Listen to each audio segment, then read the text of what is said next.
In this time of conflict and conflagration, there's a lot of fear about the rise of extremism. What would a Holocaust survivor say about the idea that this is a rise of a new Nazism? I spoke to a Holocaust survivor, the esteemed and incredible Dr. Edith Eger, about the events of Capitol Hill and the new vehemence and conflict and aggression in American politics. This is what she said. I wanted to begin our conversation by asking, if I may, at this time where there is so much political discourse, so much conversation around pain, and explicitly and especially reference to fascism, Nazism, white supremacy, in your position as a survivor of the Holocaust, how do you feel about these comparisons, and do you see any or feel any social resonance or anything redolent of your previous experiences when you were younger? Unfortunately, yes. I can see a beginning of mass hysteria.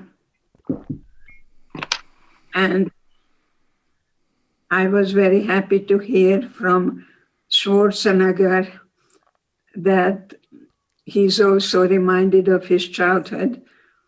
And I am very sad about that, because I came to America after Nazi Germany and communist Russia, and I was hoping to find democracy.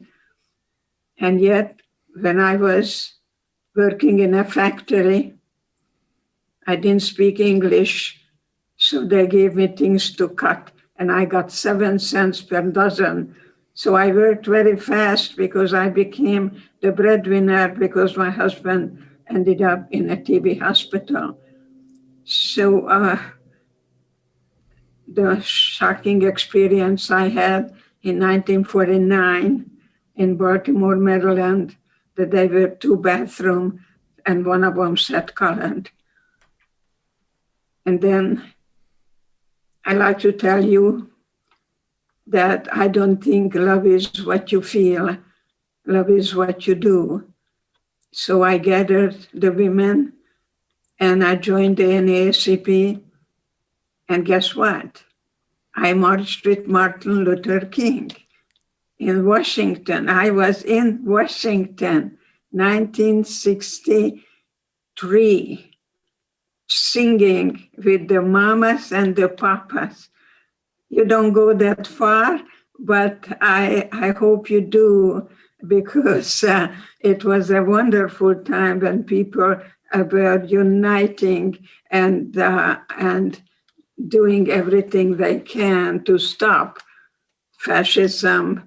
And so but I came to America penniless in 1949, didn't have $6 to get off the board.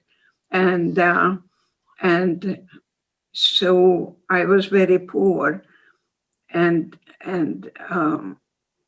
America means a lot to me, and democracy means a lot to me. I like to be for something rather than against.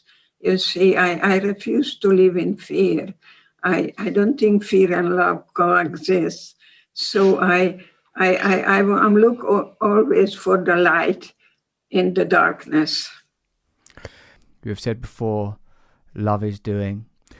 Also, I've understood that gratitude is part of your faith, to remain in gratitude.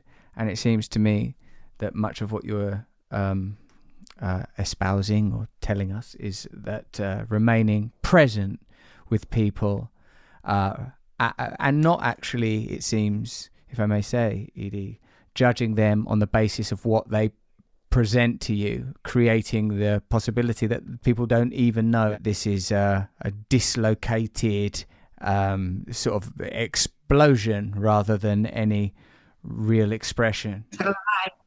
It's a lie. Yes, it's a lie.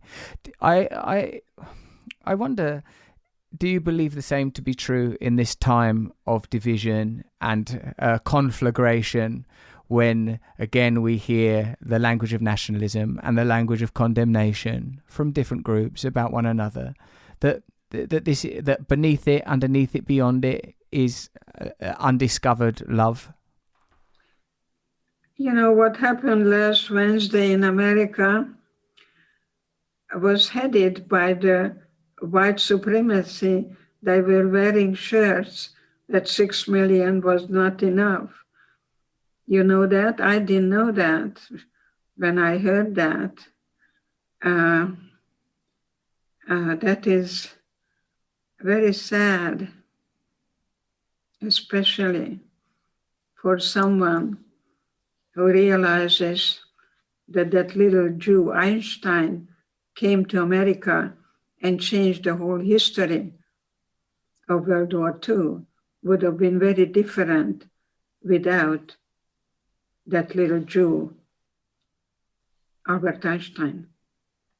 This is a country of immigrants. And that's why the truth shall prevail. And I'm very sorry for seeing people coming and wanting to kill, and they're wearing that moose, and they came with a plan that it wasn't just overnight.